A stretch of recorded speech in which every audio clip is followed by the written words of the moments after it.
दोस्तों आज की मूवी कंज्यूरिंग सीरीज की 8वीं movie The Conjuring The Devil Made Me Do It की एक्सप्लेनेशन होने वाली है। इस मूवी को हम कंज्यूरिंग 3 भी बोल सकते हैं। इस मूवी को माइकल चावेस ने डायरेक्ट किया है और इस मूवी की स्टोरी जेम्स वान प्लस चार्ड है प्लस 2 और लोगों ने लिखी है और इस मूवी को जेम्स वान और पीटर समरन द्वारा प्रोड्यूस किया गया है। बात करें इसकी IMDb पर रेटिंग की तो 6.3 है। तो चलिए देर न करते हुए मूवी की स्टोरी को आगे बढ़ाते हैं।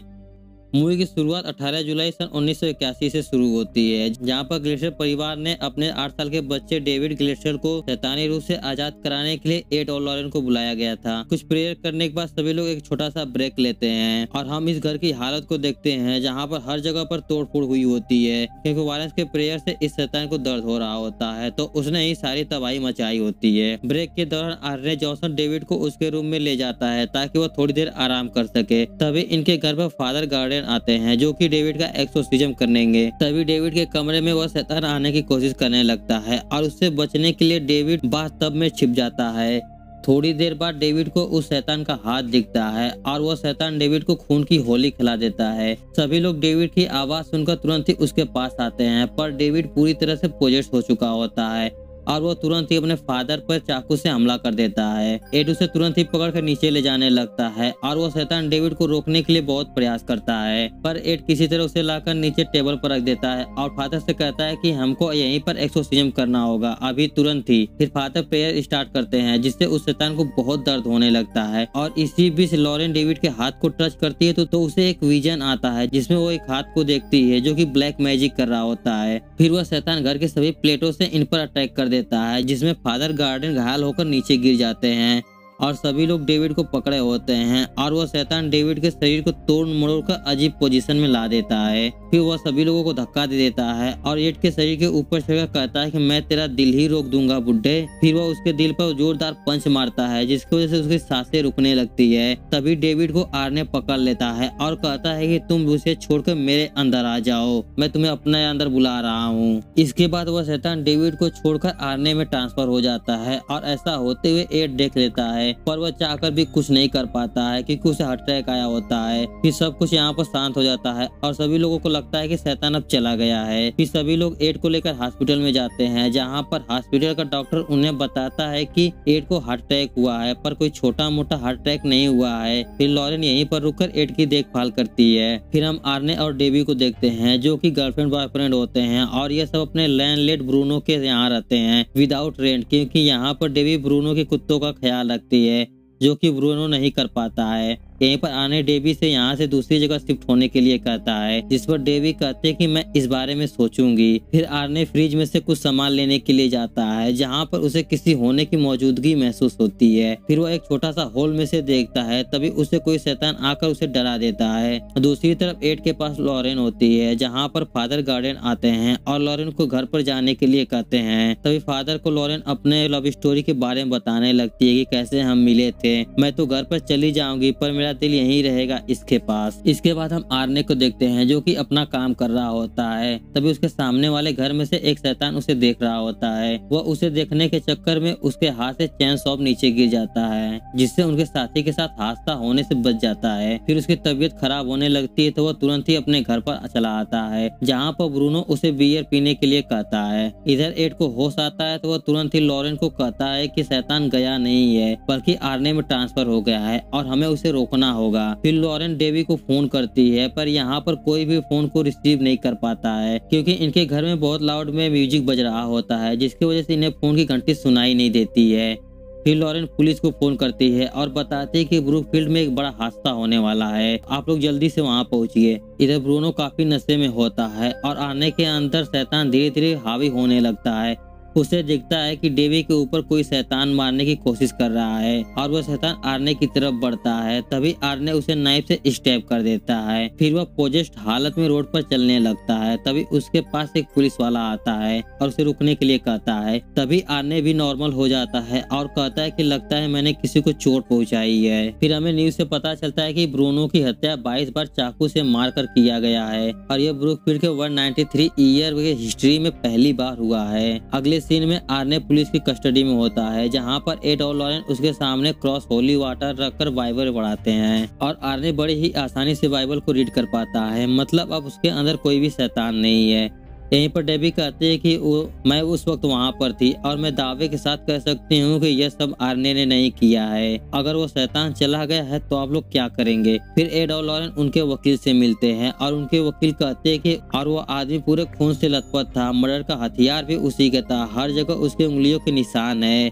एड कहता है कि हाँ ये सब सच है, पर उसके अंदर उस वक्त एक शैतान था, उसने जानबूझकर ऐसा नहीं किया है। अगर आपको शैतान पर यकीन नहीं है तो आज रात हमारे डिनर पे आइए और हम आपको मिलवाएंगे एनाबेल से। अगर आपको तब भी विश्वास नहीं होगा तो हम पीछे हट जाएंगे। अगले सीन में कोर्ट में वो वकील अपील करती है कि मेरे क्लाइंट बेकसूर होने का दावा करते हैं और वजह है शैतान के वश में होना। यानी एनाबेल ने इस वकील को अच्छा खासा डरा दिया होगा, जिस पर वह जज सोचता है और वह एड और लॉरेन को सबूत लाने के लिए कुछ दिनों का वक्त देता है। बाहर आकर वकील कहते हैं कि अगर आप लोगों को सबूत नहीं मिला तो आर्ने को फांसी हो सकती है। फिर लॉरेन एड से कहती है कि शैतान ऐसे ही नहीं गायब हो सकते, यहाँ पर मामला कुछ और ही है जो हमने पहली बार में ही मिस कर दिया है। फिर दोनों बिल्कुल शुरुआत से शुरू करते हैं और रिकॉर्डिंग को प्ले करते हैं। फिर कहानी 5 मंथ पीछे जाती है, जहाँ पर ग्लेडस्टोन फैमिली यहाँ पर शिफ्ट हो रही होती है, जहाँ पर आर्ने और डेबी मस्ती कर रहे होते हैं और डेविड एक बॉक्स को लेकर एक रूम में जाता है, जहाँ पर उसे एक वाटर बेड दिखता है और वह उस पर चढ़कर खेलने लगता है और उसे यहीं पर वह शैतान दिखता है जो उसे पकड़ने की कोशिश करता है और वो किसी तरह बच जाता है, पर उसकी बातों पर उस वक्त कोई भी विश्वास नहीं किया। फिर यह कहानी प्रेजेंट पे आती है, जहाँ पर लॉरेंस उस बेड वाली जगह के फर्श को खराब होते हुए देखते हैं। इसे देखकर दोनों कहते हैं कि यह फर्श पानी से खराब नहीं हुआ है। फिर डेबी उन दोनों को उस घर के नीचे जाने का रास्ता दिखाती है।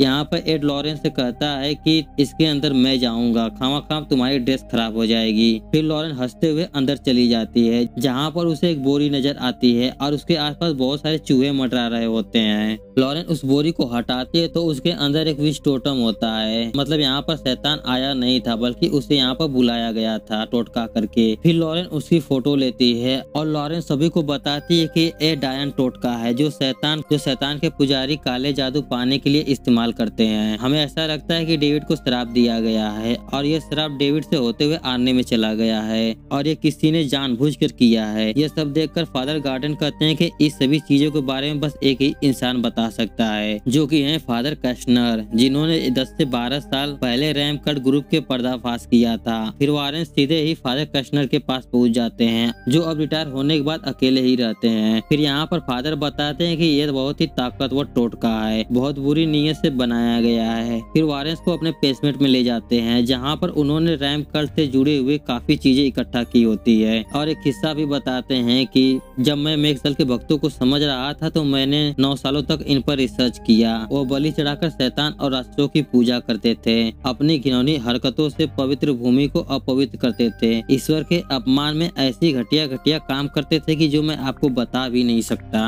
पर इन सब से उन्हें ताकत मिलती थी। जब भक्तों पर मुकदमा चल रहा था तब सरकारी वकील की बीवी गर्भवती थी। भक्तों के गुनाह साबित होने के बाद उसका बच्चा 6 महीने पहले ही पैदा हो गया और उस बच्चे का दिल शरीर से बाहर था। 3 महीने बाद उसकी बीवी ने अपनी आत्महत्या कर ली, अपनी गर्दन को रेलवे ट्रैक पर रखकर। और यह लोग पावर के लिए सैटर्न को पूजते हैं और फादर कहते हैं कि इस केस में तुम लोगों को सब कुछ खत्म हो सकता है, तो तुम्हें सतर्क रहना चाहिए। फिर उन्हें यहाँ से सारे डॉक्यूमेंट्स ले जाने के लिए कहते हैं। फिर हम देखते हैं कि वह लेडी फिर से अपना काला जादू करने लगती है। उसके पास आर्ने की फोटो भी होती है। तभी एक शैतान आर्ने को बहुत ही बुरी तरह से डराता है। फिर सभी गार्ड उसे किसी तरह संभालते हैं। फिर वारेंस उन केस की फाइलों को स्टडी कर रहे होते हैं। तभी उन्हें ड्रू का फोन आता है, जो उन्हें बताता है कि डेनवर से उन्हें एक लीड मिली है। यहाँ का एक डिटेक्टिव दावा कर रहा है कि उन्हें एक ऐसा ही टोटका मिला है। फिर वारेंस उस डिटेक्टिव के पास जाते हैं, जहाँ पर वो बताता है कि केटी और जेसिका 5 महीने पहले मिसिंग हो गए थे और दोनों एक फ्रेंड थे। फिर केटी की लाश हमें जंगल में मिली, उसे भी 22 बार चाकू मारकर मारा गया था और जेसिका अब तक भी लापता है। हमने उनके घर की तलाशी ली तो हमें ये टोटका मिला, जो आपके केस के जैसा ही है। फिर वारेंस जेसिका के फाइल को मांगते हैं ताकि वह आर्ने के बेगुनाही को साबित कर पाए। फिर डिटेक्टिव कहता है कि मैंने आपको अपने केस के लिए बुलाया है। फिर वारेंस उससे एक डील करते हैं कि अगर हमने जेसिका को ढूंढने में मदद किया तो तुम्हें हमें वो फाइल देना होगा। जिस पर वो डिटेक्टिव कहता है कि पुलिस ने पूरा जंगल ही छान मारा तो हमें कुछ भी नहीं मिला, तो आप लोग को क्या मिलेगा। जिस पर लॉरेन तुरंत कहते हैं कि मैं वो देख सकती हूँ जो कोई नॉर्मल इंसान नहीं देख पाएगा। फिर लॉरेन का टेस्ट करने के लिए उसके पास 3 चाकू लाकर रख देता है, जिससे कि एक चाकू से किट्टी का मर्डर हुआ था और लॉरेन एक झटके में पहचान लेती है। फिर वह डिटेक्टिव वारेंस को ले जाने लगता है। फिर वह डिटेक्टिव रास्ते में उस जगह से आगे निकल जाता है तो लॉरेन उसे बताती है कि आपने टर्न मिस कर दिया है, किट्टी की लाश पीछे मिली थी। दूसरी तरफ डेवी और डेविड आर्ने से मिलने आए होते हैं, जहाँ पर डेविड आर्ने की हालत देखकर समझ जाता है कि आर्ने भी अब बस में हो रहा है और वो बताता है कि मुझे याद है कि कैसा महसूस होता था, हमेशा ठंड लगती थी और आप कभी अकेले नहीं होते हैं, इसलिए आप सो भी नहीं पाते हैं क्योंकि सर में हमेशा दर्द रहता है, क्योंकि दिमाग में हमेशा शोर होता रहता है और तुम उसे देख सकते हो क्योंकि वो अब तुम्हारे साथ है और वो तुमसे कुछ करने के लिए कह रहा है। फिर डेवी उससे पूछती है कि वो क्या करने के लिए कह रहा है। यहाँ पर आर्ने उन्हें कुछ बताता है जो कि हमें थोड़ी देर आगे पता चलेगा। वारेन उस जगह पर पहुंच जाते हैं जहाँ पर किट्टी का मर्डर हुआ था। वारेन बताते हैं कि ये यहाँ पर कुछ बुरा हुआ था। फिर वह जमीन को टच करती है और पास्ट में चली जाती है, जहाँ पर जेसिका और किट्टी रात के जंगल में खेल रहे होते हैं। यहाँ पर जेसिका ने किट्टी को एक रेवन भी दिया होता है। फिर जेसिका किट्टी को चाकू से स्टैब करके मार देती है और वो पोजेस्ट के हालत में होती है। लॉरेन भी सेम रिएक्ट कर रही होती है जैसे कि जेसिका ने किट्टी को 22 बार चाकू से मारा होता है। फिर वो वहाँ से भागने लगती है। वह चट्टान के आखिरी छोर तक पहुँच जाती है जहाँ पर नीचे गिरने वाली होती है, तभी एड उसे रोकता है। लॉरेन रुक जाती है। फिर लॉरेन का पैर कोई शैतानी हाथ नीचे खींचने की कोशिश करने लगता है, पर एड उसे पकड़ लेता है और उसे बचा लेता है।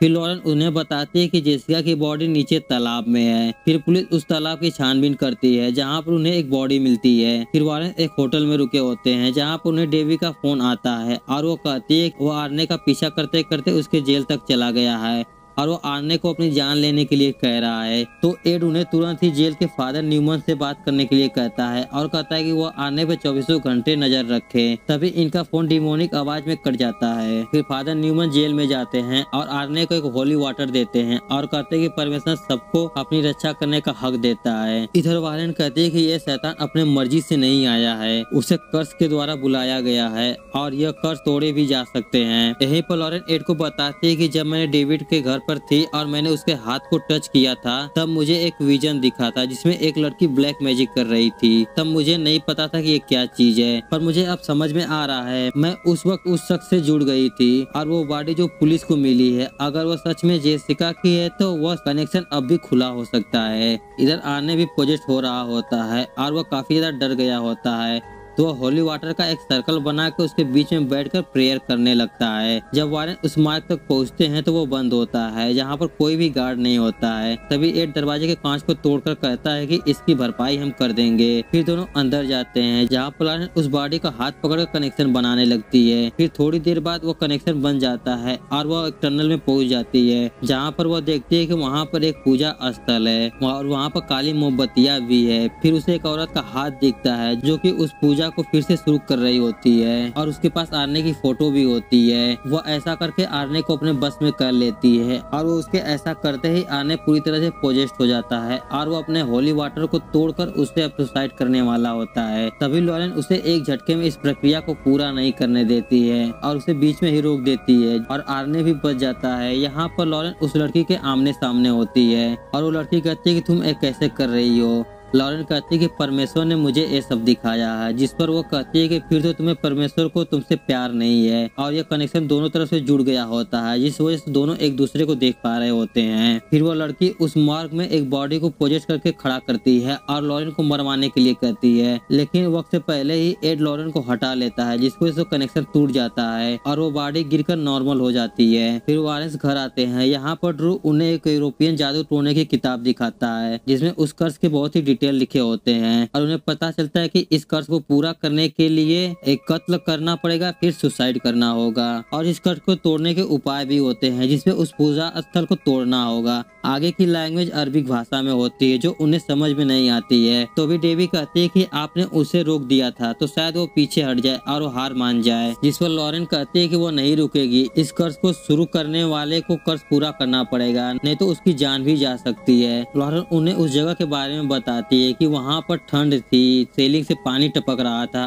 और ट्रेन की आवाज भी आ रही थी जो कि बहुत दबी दबी सी थी। हो सकता है कि वो जमीन के नीचे कहीं हो। फिर एड यहाँ पर खड़ा होता है और वो तुरंत ही बेहोश होकर नीचे गिर जाता है। जब उसकी आँख खुलती तो अपने घर में होता है, पर यहाँ पर कोई भी नहीं होता है और वो लॉरेन को ढूंढने लगता है, पर लॉरेन उसे कहीं नहीं मिलती है। फिर उसे वही लड़की दिखती है और वो कहते हैं कि आप उसकी फिक्र मत कीजिए, आप उसके बहुत करीब हैं और हार मत मानना। फिर उस पर उसी मार्ग वाले बॉडी से अटैक करवाती है। एड उसे क्रॉस दिखाकर दूर रखता है और उसे मारने जाता है, तभी ड्रू उसका हाथ पकड़ लेता है और वो देखता है कि वो लॉरेन को ही मारने वाला था। दोनों तुरंत ही समझ जाते हैं कि ये सब उसी ने करवाया है। फिर एड कुछ ढूंढने लगता है और कहता है कि हमारे घर में वो आई थी। तभी लॉरेन को यहाँ पर एक गमला दिखता है जिसमें कि सारे फूल काले पड़ गए होते हैं। फिर एड उस गमले को तोड़ता है और उसमें से एक विश टोटम निकलता है। फिर सभी मिलकर कहते हैं कि हमें इस औरत की ढूंढना होगा। फिर लॉरेन डेवी को आर्ने के पास जाने के लिए कहती है और उस किताब को लेकर फादर क्रेस्नर के पास जाने के लिए कहती है। और वो जाने से पहले कहती है कि शैतान के पुजारी आधी रात में ज्यादा ताकतवर होते हैं, दुआ करो कि उससे पहले वो कुछ ना करे। फिर आर्ने के पास डेवी और फादर न्यूमन होते हैं। लॉरेन उस किताब को लेकर निकलती है। एड और ड्रू उन फाइल के एक एक कड़ी को जोड़ने लगते हैं और छानबीन करते हैं, सारे कनेक्शन को जोड़ते हैं। तभी उन्हें उस लेडी का ठिकाना मिल जाता है और वो कहीं नहीं बल्कि फादर कैशनर के घर ही होता है। फिर लॉरेन फादर के घर पहुंचती है जहाँ पर फादर उसे अंदर लेके दरवाजा को लॉक कर देते हैं। फिर एड तुरंत ही निकलता है और ड्रू को कहता है कि तुम जल्दी से पुलिस को फोन करो और लेकर आओ। और हम देखते हैं कि एड अपनी दवाइयाँ यहीं पर भूल गया है। फादर उस किताब को ट्रांसलेट करके बताते हैं कि इस शराब को पूरा करने के लिए 3 शिकार लगते हैं और वो 3 शिकार बच्चा, प्रेमी और ईश्वर का आदमी यानी जेसिका और किट्टी चाइल्ड हो गए। आर्ने एक प्रेमी हो गया और लास्ट में बचता है एड जो ईश्वर का आदमी होता है। वह ईश्वर का काम करता है जो और पूरे पवित्रता के साथ। लॉरेन उन्हें बताती है कि मेरे पति पे एक हादसा हुआ और हमें कल रात उनके ऑफिस में एक टोटका मिला। फिर फादर उन्हें अपनी बेसमेंट में ले जाते हैं जहाँ पर इस मूवी का असली राज खुलता है। वो टोटका करने वाली कोई और नहीं बल्कि इस फादर की बेटी